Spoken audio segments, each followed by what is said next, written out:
BRICS versus SCO, two acronyms, one global showdown.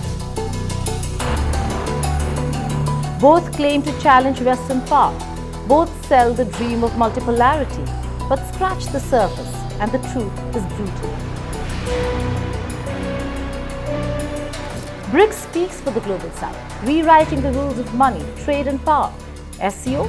It's stuck in old grudges, crippled by Pakistan's presence, forever bickering instead of building. One bloc can tilt the global economy. The other can't even agree on security statements. So here's the real tease. In this battle of acronyms, who actually has the muscle to shape the future? BRICS or SCO? Hello and welcome. You're watching Statecraft with me, Geeta Mohan.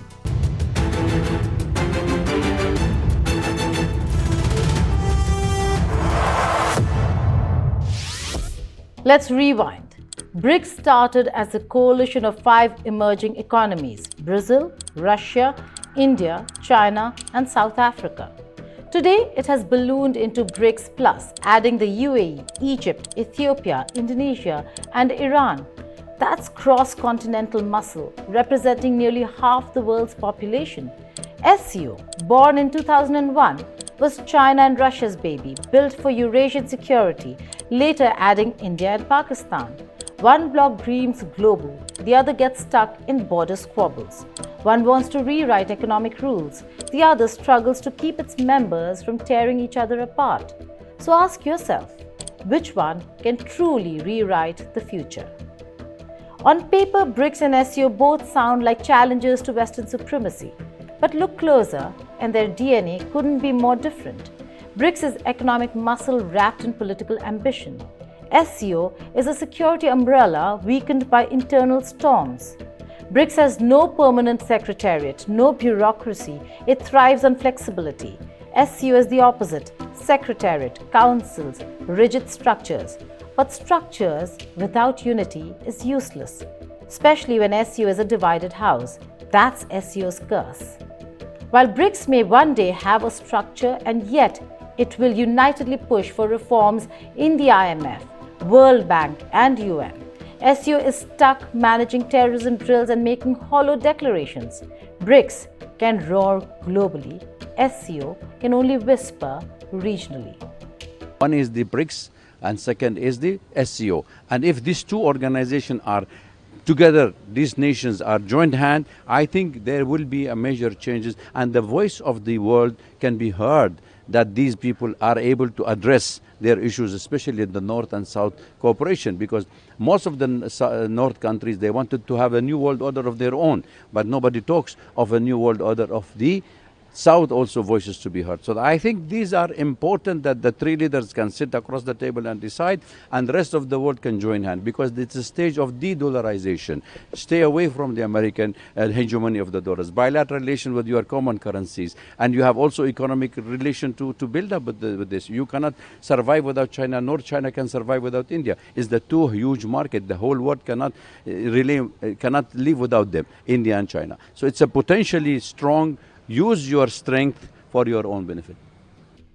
Here's where the SCO story collapses. Pakistan. Its entry in 2017 wasn't a triumph. It was a ticking time bomb. The India-Pakistan rivalry now infects the entire organization. Every summit becomes a circus of accusations, terrorism, border disputes, proxy wars. पहले स्तंभ S यानी security के संदर्भ में मैं कहना चाहता हूं कि सुरक्षा, शांति और स्थिरता किसी भी देश के विकास का आधार है। किंतु इस मार्ग में आतंकवाद, अलगाववाद और अतिवाद बड़ी चुनौतियां हैं। आतंकवाद सिर्फ किसी देश की सुरक्षा ही नहीं, बल्कि पूरी मानवता के लिए एक साझा चुनौती है। कोई देश, कोई समाज, कोई नागरिक अपने आप को इससे सुरक्षित नहीं समझ सकता। इसलिए आतंकवाद से लड़ाई में भारत ने एकजुटता पर बल दिया।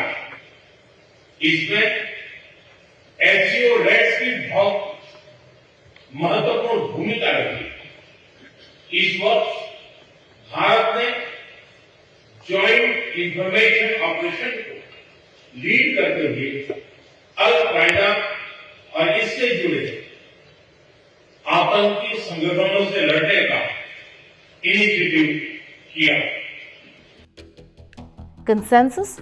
The SCO's decision-making engine gets strangled by this feud. Instead of drafting unified strategies, members waste time diffusing Indo-Pak clashes. The SCO may call itself the world's largest regional bloc, but its house is built on sand. With Pakistan inside, unity is impossible. SCO is less a club of partners, more a stage for enemies to glare at each other. Now look at BRICS. It has India and China, no love lost between them. But here's the difference. Pakistan isn't inside. And that changes everything. BRICS members may have rivalries, but they don't drag them to the table as poison. BRICS keeps its eye on economics, development banks, payment systems, climate finance, global governance reforms. That's why BRICS summits deliver tangible frameworks. That's why expansions happen with consensus. In BRICS, ambition is larger than rivalry. In SCO, rivalry suffocates ambition. That's the core split. One bloc moves forward, the other is stuck fighting shadows of the past. Within BRICS, we are convinced that we no longer want a world under tutelage. We no longer want a Cold War. We no longer want disrespect for sovereignty, and we no longer want war. That is why we are seriously discussing the need for structural change, including in the UN Charter. The world needs to find a way for our trade relations without having to use the dollar. When it's with the United States, sure, it goes through the dollar. But when it's with Argentina, it doesn't have to. When it's with China, it doesn't have to. When it's with India, it doesn't have to. And when the focus is Europe, people discuss the euro. In other words, no one ever decided that the dollar should be the global standard currency. It just happened that way. Obviously, we have a responsibility to move forward with great care. Our central banks need to discuss this with the central banks of other countries. But this is something that has no way back. There's no turning back. It will happen gradually until it becomes consolidated. BRICS has become Parliament of the Global South. By pulling in members from Africa, West Asia, Asia, and Latin America, it has morphed into a true cross-continental coalition. Ethiopia and Egypt bring Africa. The UAE brings in the Gulf. Indonesia brings Southeast Asia. Brazil anchors Latin America. No other bloc has this kind of a spread. And that makes BRICS dangerous for the West. For the first time, billions of people who were told to follow the rules of Western institutions now have their own table. And this table isn't begging for crumbs. It's demanding a new menu. The SCO loves to call itself the world's biggest regional bloc, true on maps.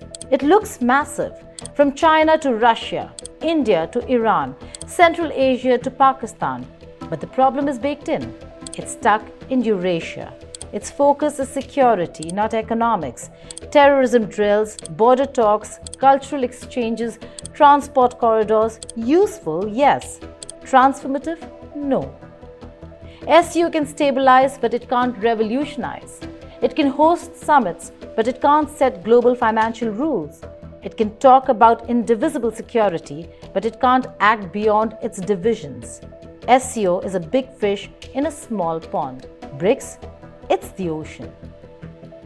Washington might lose sleep over SCO, but BRICS, that's a nightmare. Because BRICS doesn't just challenge politics, it challenges the US dollar. And the dollar is America's ultimate weapon. BRICS pushes de-dollarization, new currencies, BRICS Pay, and alternatives to SWIFT. That terrifies Washington. Why?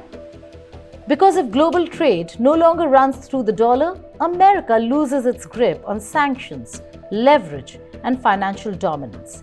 Add to that BRICS' economic clout, 40% of GDP, nearly half the world's population, and suddenly the empire looks shaky. SCO may rattle borders, BRICS rattles the dollar. And when the dollar shakes, American power shakes. That's the real threat. No one has exposed America's anxiety more than Donald Trump. He was furious about the SCO summit. It shows when Navarro threatens India and questions India's meetings with world leaders such as Putin and Xi Jinping. It was a shame to see Modi getting in bed as the leader of the biggest democracy in the world with the two biggest authoritarian dictators in the world, in Putin and Xi Jinping. That doesn't make any sense. I'm not sure what he's thinking, particularly since India has been in a Cold War and sometimes a hot war with China for decades.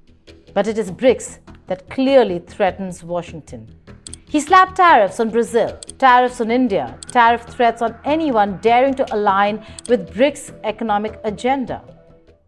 You know, you have this little group called BRICS. It's fading out fast, but BRICS is, they wanted to try and take over the dollar, the dominance of the dollar and the standard of the dollar. And I said, anybody that's in the BRICS consortium of nations, we're going to tariff you 10%. And they had a meeting the following day, and almost nobody showed up. They said, leave me alone.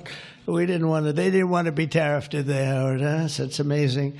No, we're not going to let the dollar slide. If we have a smart president, you're never going to let the dollar slide. If you have a dummy, that could happen. Like the last one, he would, if you ever asked him about the dollar sliding, he would have no idea.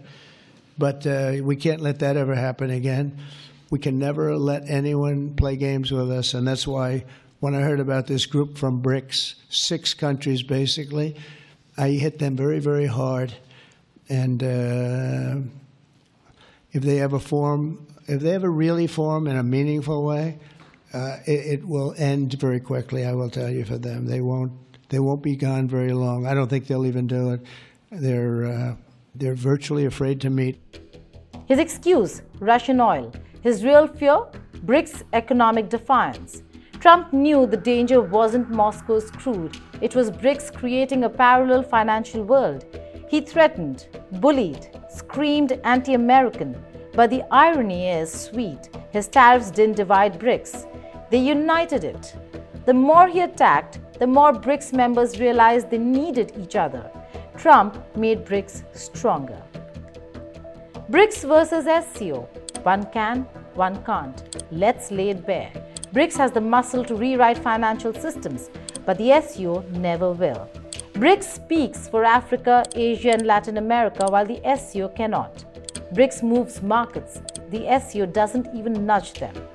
BRICS can challenge the dollar itself, while the SCO remains locked in regional squabbles. One has reach, the other has limits. That's the blunt truth. Sure, SCO has strengths, regional security coordination, counter-terrorism frameworks, military drills. But then military drills with whom? China and Pakistan?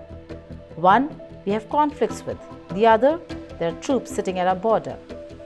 But the global future isn't built on these military drills or the military parades. It's built on economic rules. And in that arena, SCO is a bystander. BRICS, with its flexibility and diversity, can set new rules. The contrast is so stark it's almost unfair. BRICS is the architect, SCO is the bricklayer. BRICS isn't just talk, it's building alternatives. The new development bank is already funding projects beyond the IMF's reach. Payment systems are being designed to bypass the dollar. Expansion into BRICS Plus isn't random, it's strategic. Every new member adds regional weight, new resources, and fresh legitimacy. BRICS doesn't just represent the global south, it represents economic independence. Last year, the IMF made available $160 billion in special drawing rights to European countries and just $34 billion to African countries. The unequal and distorted representation of the management of the IMF and the World Bank is unacceptable.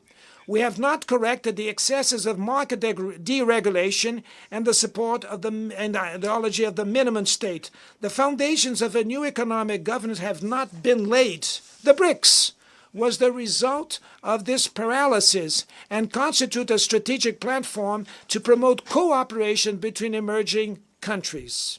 The recent expansion of the group at the Johannesburg Summit meeting strengthens the fight for an order which accommodates the economic, geographic, and political plurality of the 21st century. We are a force that works towards fairer global trade in the context of a serious crisis in multilateralism. That's why America feels cornered, because once developing nations realize they don't need Washington's institutions, the game changes. BRICS isn't just a bloc, it's a plan to dethrone the monopoly of the West and replace it with shared power. Credit where it's due. The SCO is good at one thing: security. Its counterterrorism structure is robust. Its drills keep Eurasia stable. Its dialogues prevent flare-ups. But that's where it stops. SCO can't move beyond being a security club. It doesn't shape global markets, doesn't challenge the IMF, doesn't rewrite the dollar's dominance. And with Pakistan and India in the same room, even its security mission gets diluted. SCO can survive, it can stabilize, but it cannot lead. In the grand game of multipolarity, SCO is a side actor. BRICS is the main actor. When you stack them side by side, the verdict is clear. SCO is divided, distracted, limited. BRICS is united, ambitious, expansive. SCO gets tripped up by Pakistan's baggage. BRICS gets stronger with every new member. SCO manages disputes. BRICS manages futures. America might get frazzled at SCO. America panics at BRICS. Trump didn't impose tariffs on SCO. He waged war on BRICS. That alone tells you where the real threat lies. In the duel of acronyms, one bloc is noise, the other is signal. SCO may survive the decade. BRICS may define the century. The world is at a fork. One road leads to SCO, a divided house, stuck in Eurasian quarrels, useful for regional policing but irrelevant beyond.